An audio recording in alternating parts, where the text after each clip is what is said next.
नमस्कार, मैं हूं मोनू यादव और आप देख रहे हैं दैनिक गुरुग्राम न्यूज। कैबिनेट मंत्री राव नरबीर सिंह आज फर्रुखनगर नगर पालिका कार्यालय में पहुंचे तो उससे पहले ही उन्होंने अंबेडकर पार्क में जाकर पौधारोपण भी किया। उसके बाद उन्होंने सदन की मीटिंग में सभी पार्षदों की भागीदारी भी देखी। वहीं शिकायतें मिल रही थी कि एमई द्वारा काम नहीं किया जा रहा है। ऐसे में काफ़ी शिकायतें लगातार मंत्री को मिल रही थी, जिस पर उन्होंने एमई को फटकार लगाई। साथ ही अन्य अधिकारियों को भी हिदायत देते हुए कहा कि आम जन परेशान नहीं होना चाहिए।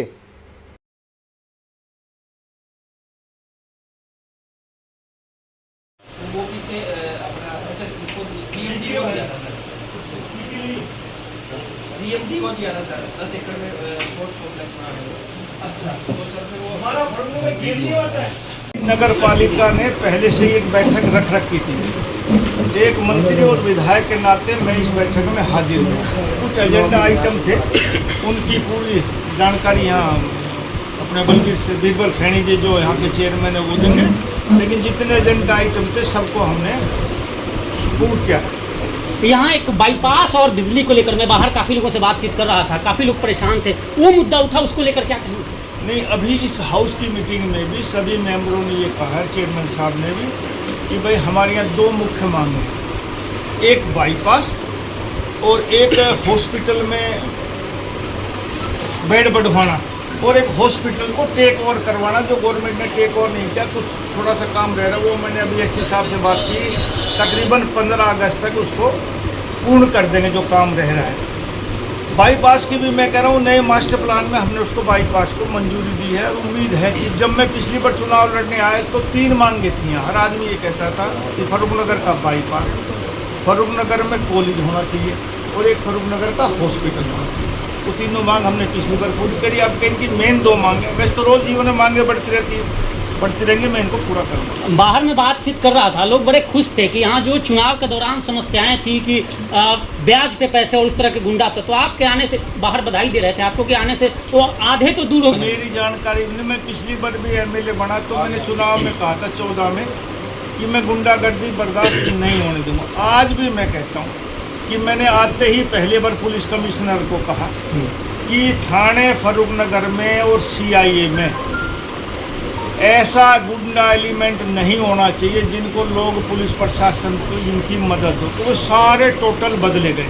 यदि कोई ऐसी शिकायत अब आती है तो उस पर कार्रवाई करेंगे। मैं विश्वास दिलाता हूँ, जिस उम्मीद से लोगों ने बीजेपी की सरकार बनाई है वो सारी उम्मीदें फर्रुखनगर और इस गुड़गांव जिले की पूरी उम्मीद। ग्रीवियंस कमेटी की लिस्ट आई, मनोनीत। गलत बात है, मेरे कहने से कोई नहीं बना, पार्टी ने संगठन के हिसाब से सब बनाए हैं।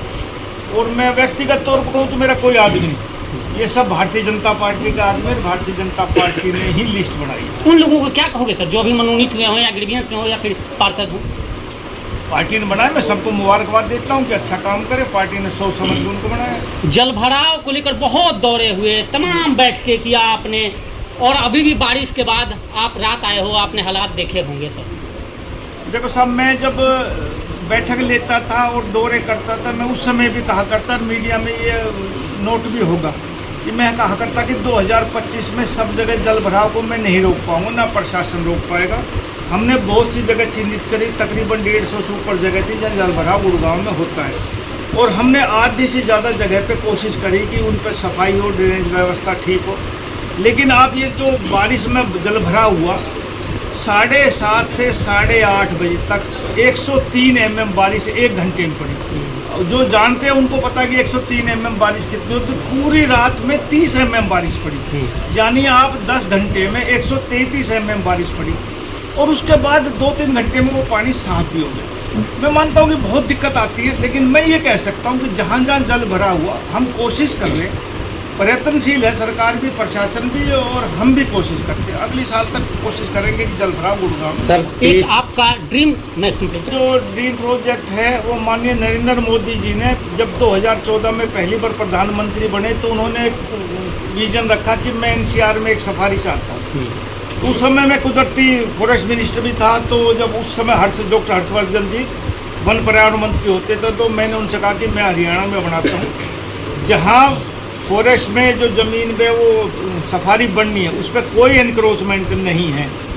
जहाँ इंक्रोचमेंट की आप बात करते हो वो रायसीना गांव की ज़मीन है, मलकियत की ज़मीन है, लोगों ने बिना परमिशन के वहाँ मकान बना रखे हैं। वो नगर निगम सोना का एरिया आता नगर परिषद का जी। तो वे परिषद अपनी कार्रवाई कर रही है। हमारे फॉरेस्ट के इलाके में कहीं भी अनऑथराइज कंस्ट्रक्शन नहीं है।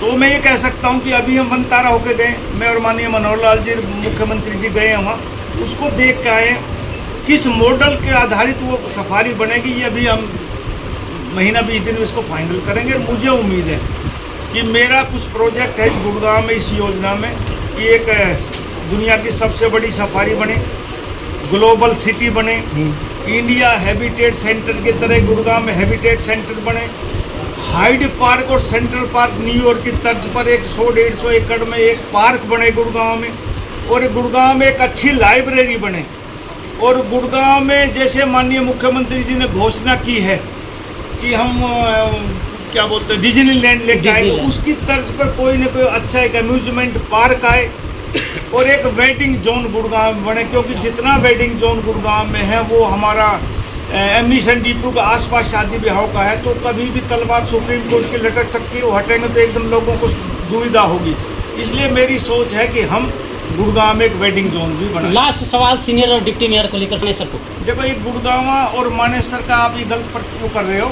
ये सारे हरियाणा में कहीं भी डिप्टी मेयर और सीनियर डिप्टी मेयर का किसी भी नगर पालिका नगर निगम में चुनाव नहीं हुआ। जैसे ही इलेक्शन कमिश्नर इसका टाइम निश्चित करेगा, मानेसर का तो हाई कोर्ट ने 3 हफ्ते का टाइम दे दिया, लेकिन और किसी का भी टाइम दिया नहीं। सरकार अभी बहुत जल्दी चुनाव करा, लेकिन जैसे ही चुनाव सरकार कराएगी इलेक्शन कमिश्नर कहेगा चुनाव हो जाएंगे, इसमें कोई दिक्कत नहीं है, ना कोई परेशानी, ना हम जानबूझ कर रोक रहे हैं। हो सकता है कुछ लोग सोचते होंगे गुड़गांव मानेसर का रोक, लेकिन पूरे हरियाणा में कहीं भी चुनाव अब तक नहीं हुए हैं।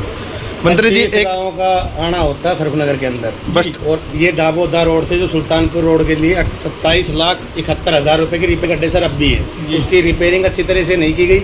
एक आप लोगों को एक विश्वास रहता है जनता का कि भाई राव नरबीर एक विश्वास, लेकिन विश्वास के नाम की भी यहाँ के अधिकारियों ने या कहेंगे जनप्रतिनिधियों ने धज्जियाँ उड़ा दी। सर क्या कहना चाहिए? जनप्रतिनिधि तो मैं ही हूँ, इसलिए मेरी धज्जियाँ उड़ रही है, और कोई जनप्रतिनिधि है नहीं। पार्षद का काम नहीं, ये MLA मंत्रियों का काम है। तो मैं इसमें अपनी ही गलती मानता हूँ कि मैं वो काम नहीं कर पाया जो उम्मीद लगाई थी। लेकिन बरसात का समय है जी, जितना भी सरकार काम करती है, PWD का, रोड का, नगर पालिका या कोई और भी डिपार्टमेंट, वो इस बरसात के बाद करता है। फिलहाल पैच वर्क का काम चालू करवा देंगे, गड्ढे भर देंगे, और जैसे ही 15 सितंबर के बाद कोशिश करेंगे सब सड़क जी। फरूखनगर बावड़ी की तरफ सर वो जो कॉलोनियाँ जितनी भी हैं वह फरूखनगर की सारी पानी की जो निकासी है उस साइड है सर। जी।